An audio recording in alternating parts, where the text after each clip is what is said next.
안녕하세요. 저는 원광대 동의학대학원에서 명리를 강의하고 있는 윤상음입니다.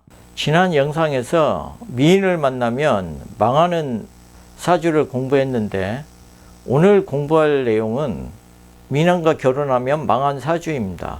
결혼 정년기 여성과 상담하다 보면 대부분 키 크고 잘생긴 남자를 선호하는데 여성 사주에 미남과 악연으로 구성되어 있으면요, 미남을 만나고 나서 마음고생을 하는 경우가 적지 않습니다. 그러면 미남의 배우자를 만나 결혼하면 왜 마음고생을 하는지 살펴보도록 하겠습니다. 자, 오늘 공부해 볼 사주가 이 사주인데요. 이 사주에서 배우자에 해당하는 관이 여기 경자가 있고 여기 경진이 있죠. 이렇게 영과 시에 두 개가 있는데 이 중에 유리한 인연과 불리한 인연이 있어요. 그래서 그 인연을 살펴보도록 하겠습니다. 이 사주는 수월이면 늦가을이죠. 늦가을에 태어난 을목인데 이렇게 뿌리가 약해요. 그죠? 이 일지미에 뿌리를 두고 있는 게 전부예요. 그러니까 도와줄 인성이 필요하죠. 그래서 연애 자수가 있는데 이 자수가 미약하긴 해도 도움은 되긴 하죠. 그리고 수월에 이렇게 경금 이렇게 관이 강하면요, 이때 금은 서리 같은 속성이 있어서 을목의 생기가 사라집니다. 그래서 이를 막아줄 병화도 또 필요해요. 그러니까 이 사주는 수와 화가 다 필요한 사주죠. 이 사주를 자연물상으로 살펴보면요, 이 을목이 병화로 꽃을 피우고 있으니까 늦가을에 핀 장미와 같은 물상을 하고 있어요. 이 사진처럼 늦가을의 장미의 모습을 보면은 좀 생기가 없어 보이죠. 그죠? 그래서 겉으로 보면 예쁘기는 한데 생기가 좀 없어요. 이런 모습을 일단 연상을 하시고요. 그리고 이 사주를 용신으로 보면 수와 화가 다 필요한 사주예요. 그런데 부모 자리에서 이 수화가 다 갖춰지고 있잖아요. 그러니까 이 사주는 부모 덕이 크죠. 대개 용신으로 볼 때는 수와 화 중에 하나만 용신으로 선택하고 나머지는 기신으로 보잖아요. 그런데 자연은 그렇게 무 자르듯이 이분법으로 구별되지 않아요. 오행이 서로 유기적으로 연결돼서 상호작용을 하는 거지 그렇게 이분법적으로 네 편 내 편으로 구분되지 않아요. 물론 구분되는 경우도 있는데 많지도 않을 뿐더러 구분되더라도 기신의 요소를 적극적으로 반영을 해서 해석해야만 용신의 역할이 제대로 보입니다. 어쨌든 이 사주는 부모 자리에 중요한 수화가 이렇게 있으니까 부모덕이 매우 커서요, 실제로 부친이 어마어마한 부자라서 부모덕이 아주 컸습니다. 그럼 이제 사주에서 배우자 인연을 살펴보면요, 여기 경자와 경진이 있는데 경자는 배우자로 적합하고 이 경진은 배우자로 부적합해요. 이 두 배우자 중에 경자보다 경진이 외모는 더 좋아요. 그런데 배우자 덕은 경자가 더 좋습니다. 경자가 외모가 좀 부족해도 배우자로 덕이 더 있는 이유는요, 이 을목이 지금 약하잖아요. 그죠? 그런데 금생수 수생목으로 약한 을목을 좀 애지중지하는 그런 성향이 있어요. 이 연의 경자는. 그러니까 부모처럼 좀 잘 보살펴주는 그런 성향을 가진 사람이니까 좀 더 따뜻한 남자겠죠. 그죠? 그런데 이 경진이 남자로서 매력은 더 많아요. 그렇지만 이 경진을 만나면 배우자로 부적합한데 그 이유를 살펴보도록 하겠습니다. 자, 이 시의 경진이 외모가 더 좋고 매력 있음에도 불구하고 이 경진을 만나면 힘든 이유를 이제 살펴보면요. 이 경진은 괴강이죠. 그죠? 토생금 받고 가을에 금이니까 매우 강한 금이라는 걸 알 수 있어요. 자연의 물상으로 보면은 뭐 이런 바위 같은 모습으로도 볼 수가 있죠. 그런데 이 바위 같은 경금이 왜 아름답냐?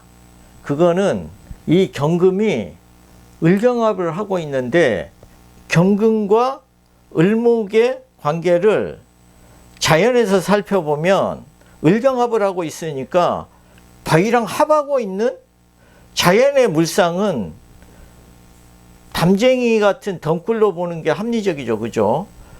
그래서 이렇게 경금 바위에 늦가을에 단풍 든 담쟁이가 경금 바위를 감고 있으니까 저기 바위에 비해서 이 바위가 훨씬 더 멋있게 보이잖아요. 그렇기 때문에 이 경진의 배우자가 외모가 좋은 거예요. 이와 달리 이게 경자는 사람은 맑고 깨끗하고 자상한 데가 있긴 한데 이 경진보다는 매력이 좀 떨어져요. 이게 경자기 때문에 적극성이 부족한데 이 경진은 을경합을 하고 있잖아요. 그리고 여기 진중을도 합을 하고 있고 미중을도 합을 하고 있는 이런 요소들 때문에 여러 을목을 끌어들일 수 있는 속성을 가져서 좋게 보면은 매력이 있는 거고 나쁘게 보면은 끼가 있는 남자라고 할 수가 있는 거죠. 그러면 시의 경진이 왜 배우자로 부적합한지 그 이유를 좀 더 구체적으로 살펴보도록 하겠습니다. 자, 이 사진을 한번 봐보세요. 여기 꽃과 여기 꽃이 어떤 차이가 느껴져요? 똑같은 장미인데 이거는 한여름에 생기가 있는 장미고요. 이거는 늦가을에 생기가 없는 장미예요. 겉모습은 둘 다 아름답긴 하지만 실제로는 이 장미가 훨씬 여성적인 매력을 갖고 있어요. 그렇다면은 이분은 겉으로 보이는 외모는 아름답지만 실제로 성적인 매력은 떨어진다고 볼 수 있어요. 왜냐하면 이 시기는 벌나비가 많이 날아들지만 이 시기는 벌나비가 많이 날아들지 않아요. 그것만 봐도 매력의 차이가 나는데 이 여성이 매력이 떨어지는 것으로 보는 이유는요. 일단 수월이면 초목들이 다 시드는 시기잖아요. 그런 시기에 을목이 또 을미로 되어 있으니까 을미는 자기 자리에 인묘가 되어 있는 거잖아요. 그러니까 할미꽃 같은 속성도 있는 거죠. 그렇지만 아직 병화로 꽃을 피우고 있으니까 겉으로 볼 때는 아름다운 외모를 가질 수 있어요. 그러나 생기가 사라진 장미 같은 모습이고 이 시기에는 벌나비도 잘 날아들지 않는 시기이기 때문에 남성을 끌어들이는 성적인 매력은 좀 부족하다 이렇게 볼 수 있는 거죠. 그에 비해서 시의 경지는 이 경금은 엄청 강해요. 수월이니까 가을의 경금이죠. 그런데다가 괴강 자체가 강한 속성이 있는데 또 토생금도 받고 있어요. 그러니까 경금이 얼마나 강해요. 이 일간 을목은 겉은 아름답지만 힘이 없고 이 경지는 시에 이치한 남자니까 좀 더 젊다는 의미도 있잖아요. 그러니까 실제로 이제 연하의 남자였는데 그 남자는 훨씬 에너지가 넘쳐요. 그래서 이 을목만으로 그 욕구가 다 채워지지가 않는 거예요. 그래서 진중을을 반드시 찾게 돼요. 물론 미중을도 마다하지 않겠죠. 왜냐하면 여기 있는 을목들을 다 거느려도 이 경금은 힘이 넘치기 때문에 이제 그런 속성이 생기게 되는 거죠. 특히 이분 같은 경우에는요, 대운이 화대운으로 지나가잖아요. 그러면은 이 진중을목이 반드시 작동을 합니다. 그런 모습을 한번 살펴보면요. 원래는 결혼했을 때는 이 시에 있는 경진을 을목이 이렇게 다 차지하고 있었던 건데요. 여름으로 지나가면요, 이 을목은 여전히 힘이 없는 상태인데 진중을이 작동을 하기 시작을 해요. 그래서 이 사진처럼 점점점 일간 을목은 밀리고 진중 을목은 수생목을 잘 받고 있잖아요. 그래서 생기가 있어서 이렇게 이제 바위 밑에 있던 을목이 일간 을목을 밀어내게 되죠. 여름에는 황혼이 왔을 때 진중 을목이 밀고 올라오면요, 이런 모습을 하게 돼요. 또 시에 있는 을목은 젊다는 의미도 되잖아요. 그러니까 이 기세 좋게 올라오는 진중 을목을 일간 을목이 감당하기 힘들어져요. 그리고 이 진중 을목이 훨씬 더 적극적으로 을경합을 해요. 젊고 생기가 있고 힘이 있으니까. 그러니까 이 시의 경지인 입장에서는 겉모습만 예쁜데 힘이 없는 일간 을목보다는 생기가 넘치고 더 적극적으로 을경합을 하는 진중 을목을 더 선호하게 됩니다. 이렇게 되면은 경진이 바람기가 나타나게 되는 거죠. 이분은 결혼하기 전에 이 연애 경금에 해당되는 남자분과 사귀고 있었어요. 그런데 시에 있는 이 경진이 적극적으로 대시를 하니까 이분이 시의 경진을 연하의 남자를 선택하게 된 거죠. 그런데 막상 결혼해서 살다 보니까 남편 외도가 심했고 심지어는 별거하면서 노골적으로 바람을 피울 정도였어요. 그리고 친정집에서 그에게 돈을 밀어주었는데 남편이 사업한다고 또 다 날렸습니다. 그래서 이분은 사업하는 배우자를 만나면 안 됩니다. 그 이유는 이 경금 입장에서 보면요, 제가 이 을목 하나요, 드러난 거는. 그런데 그에게 재물을 투자해서 어차피 경금이 취할 수 있는 재물이 이 을목 하나라면 굳이 사업할 필요가 없죠. 그래서 이사주의 결론은 외모가 좋은 연하의 남자보다는 맑고 깨끗한 연상의 남자가 더 잘 맞는다. 그리고 사업하는 사람보다 직장 생활하는 사람을 만나는 것이 최선의 선택이다. 이 점이 이제 핵심입니다. 그렇지만 시에 있는 이 경진과 인연에서 벗어나기가 쉽지는 않아요. 그러나 이렇게 동일한 사주 중에 배우자가 좀 안정적인 사람은 매력이 좀 떨어지지만 경자를 만나고요. 나중에 이 경진은 아들로 작동할 개연성이 있어요. 그렇게 되면은 지금보다 훨씬 안정된 가정을 갖게 됩니다. 그러면 또 다음 사주를 또 살펴보도록 하겠습니다. 이 사주는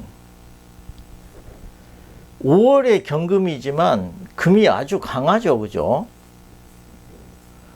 이렇게 많은 금이 있고 토생금까지 받고 있으니까 뭐 금이 아주 강합니다. 이렇게 금이 강할 때는 이 5월을 쓸 거냐 아니면 이 강한 금을 설계하는 신자수국 식상을 쓸 거냐, 이렇게 의견이 나뉠 수가 있어요. 그래도 월에 있는 정관을 써야 된다. 아니다. 상관경관이 됐고 이 정관 5는 너무 힘이 없고 약하니까 좀 더 강한 신자수국의 식상을 쓰는 게 맞다.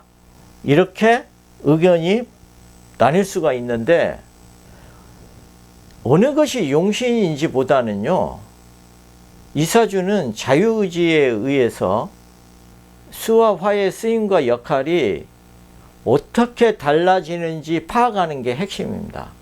그리고 이 핵심을 파악을 해야 미남 배우자를 만났을 때 왜 힘들게 되는지를 알 수 있습니다. 그러면 이제 이 사주가 타고난 성향에 따라서 그 삶이 많이 달라지는데요. 그 이유를 살펴보도록 하겠습니다. 먼저 이분이 외모는 신경 쓰지 않고 재물에 집착이 크면서 부지런하면 논밭에 수원지 같은 물상으로 볼 수 있어요. 그래서 자연 물상으로 보면 논밭의 수원지다, 이렇게 이제 봤는데, 이 그림처럼요, 이 넓은 땅은 이 무토가 되고, 신자수국은 관정에서 나오는 이제 물이 되는 거고, 그리고 이제 이 오는 여기서 비치는 햇빛이 되는 거죠.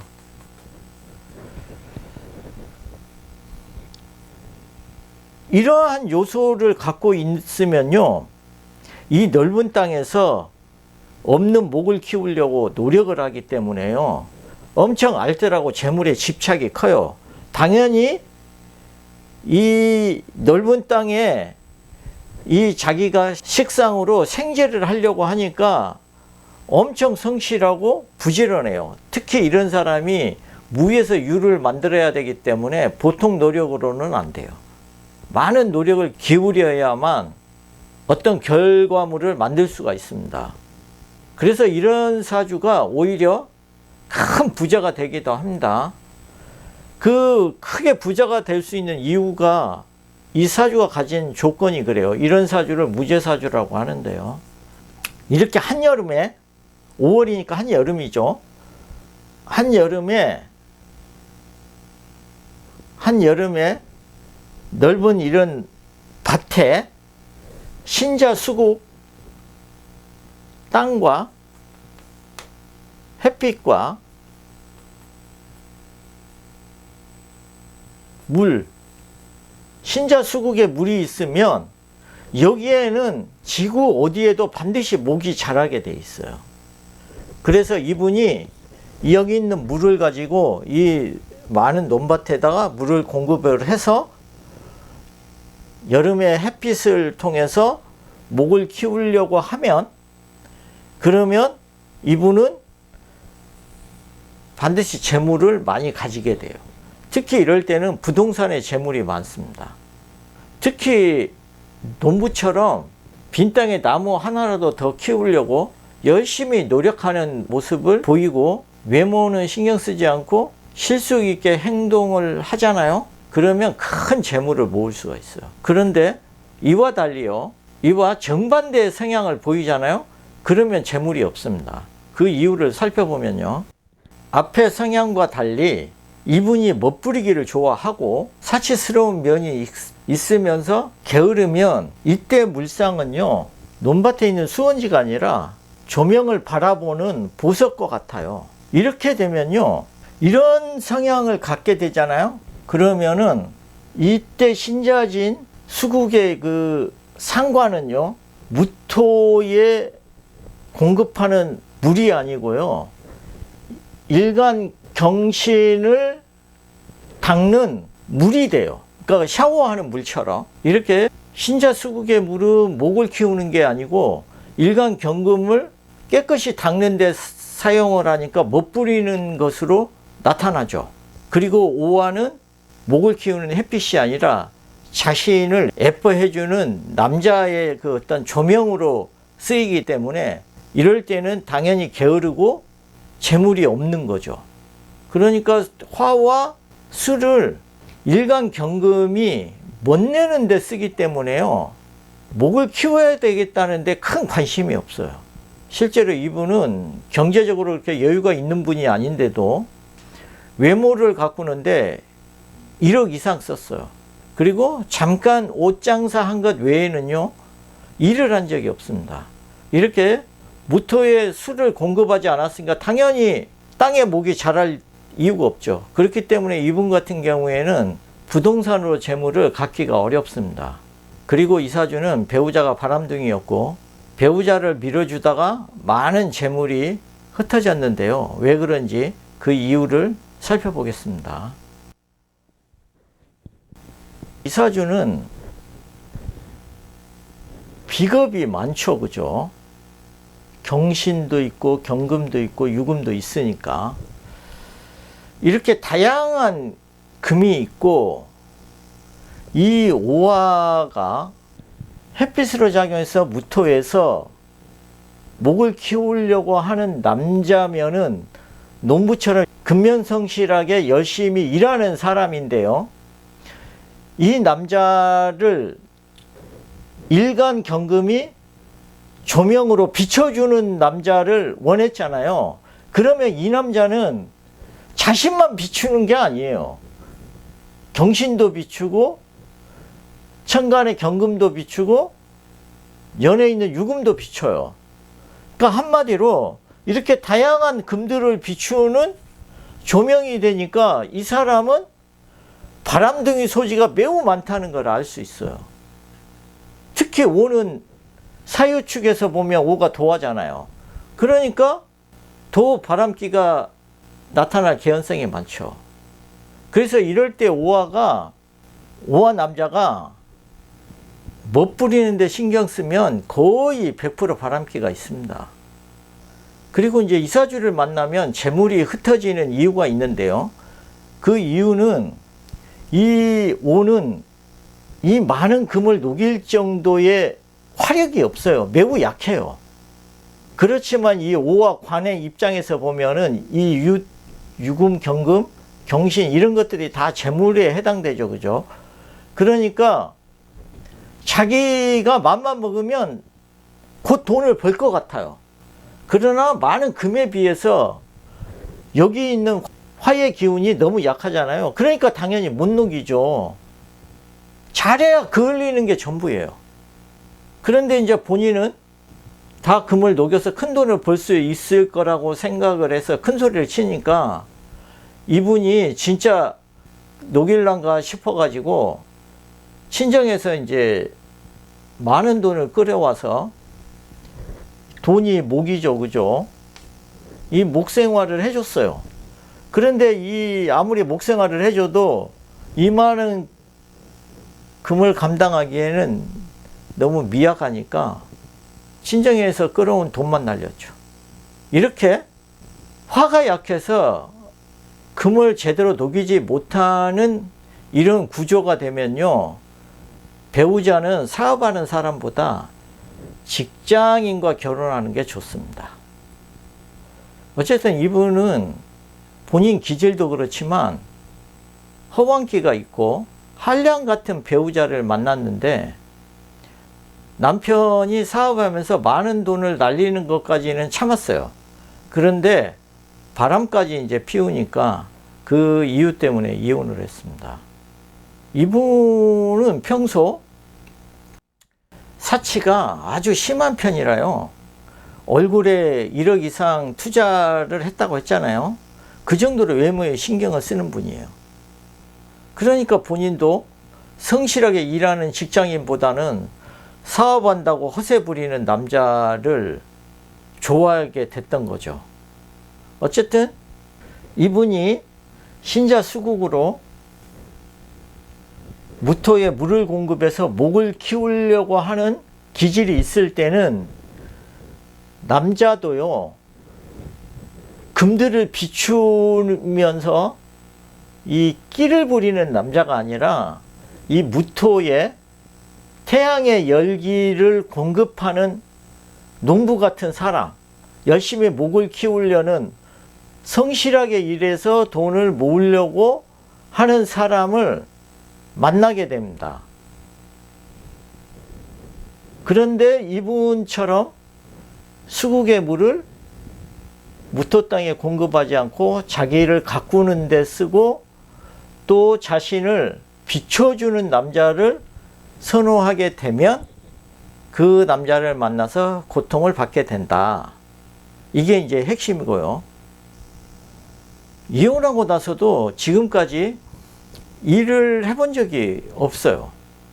어려울 때마다 남자 도움을 받아서 해결하려는 성향이 있는데요. 그것은 이제 온 남자가 조명처럼 자신을 비춰주기를 바라는 면이 있기도 하고요. 이 갑술대운 같은 경우에는요, 옷을 화국이 되니까 남자가 돈을 가지고 오는 그런 형국도 되죠. 그죠? 그런데 이 오는 옷을 화국된 이 화는 비겁이 이미 타고 있는 형국도 되잖아요. 그죠? 그렇기 때문에 이제 가정이 있는 남자를 만나서 생활비를 받으면서 생활을 했습니다. 이사주의 핵심은요, 본인의 자유의지 또는 본인의 기질이 열심히 노력해서 재물을 만들려는 그런 성향을 가진 게 아니고 자신이 모양을 내고 자신의 외모만을 평가해주는 남자를 만나려고 하면요, 이러한 결과는 예정되어 있다. 이게 이제 핵심입니다. 지금까지 미남을 만나면 망하는 사주를 공부를 했는데요. 이번 시간에 공부한 내용은 1편이고요. 다음 시간에 2편을 계속 진행하도록 하겠습니다.